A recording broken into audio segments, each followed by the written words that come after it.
তিন রকমের ধর্মের লোক বেশি আছে, খ্রিস্টান, ইসলাম আর হিন্দু। 100 জন খ্রিস্টানকে যদি একই প্রশ্ন করে তোদের ভগবানকে, একবারই বলবে আমাদের ভগবান ঈসা মসীহ, যিশু খ্রাইস্ট। মুসলমানকে জিজ্ঞাসা করবে 3 থেকে 5 মানে মৃত্যুর আগে পর্যন্ত, যাকে এই তোদের ভগবানকে, একই উত্তর দেবে, ভাই আমাদের ভগবান হলো আল্লাহ।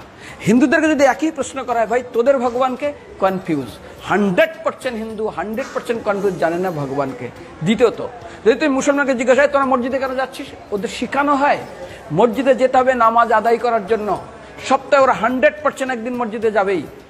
তুমি যদি খ্রিস্টানদের জিজ্ঞাসা করো তোমরা কেন কোথায় যাবে, কোথায় যাও না, আমাদেরকে একদিন তারা চার্চে যাবেই। কেন? ঈশ্বরে প্রার্থনা করার জন্য, ওদের শিখানো হয় জন্মের থেকে, এটা সংস্কার। আর হিন্দুদের যদি জিজ্ঞাসা করে তোমরা মন্দিরে কেন যাচ্ছ, হ্যাঁ আমার ছেলের বিয়ে হচ্ছে না, আমার মেয়ের বাচ্চা হচ্ছে না, আমার বাবা হসপিটালে আছে, কালকের আমার মামলার ডেট আছে, আমার ব্যবসা খুব খারাপ, আমার শরীর খুব খারাপ।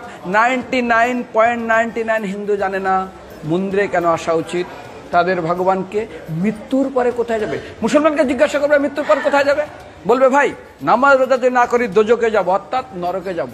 যদি হিন্দুদেরকে জিজ্ঞাসা, ওদেরকে বলবে আর যদি করো নামাজ রোজা করি তাহলে বেহেশতে স্বর্গে যাব। যদি খ্রিস্টানদেরকে জিজ্ঞাসা করো, এই তোমরা যদি আমরা ঈশ্বর আরাধনা করি হেল অর্থাৎ নরকে যাব। যদি বলা হয় যদি করো ঈশ্বর আরাধনা তাহলে তোমরা হেভেন স্বর্গে যাব। আর হিন্দুদেরকে বলে যে তোমরা মরার পরেই 99% হিন্দু এটাই বলে, মিথ্যাই বলে, আমার বাবার সাজ্ঞানে স্বর্গে গিয়ে বসেছে। তোর বাবা কি জমি কেনা আছে নাকি স্বর্গে? তোর বাবা জমি কেনা আছে যে তোর বাবা মরার পরে স্বর্গে গেছে, হোয়াটসঅ্যাপ করে দেখি এই যে অ্যাটাচ বাথরুম টয়লেট আমি একদম ভালোভাবে পৌঁছে গেছে, তোর বাবা স্বর্গে গেছে জানিস তুই? আরে মৃত্যুর আগে এত কষ্ট পায়, এত কিছু করে, মারার পরে আমার বাবা স্বর্গে গেছে।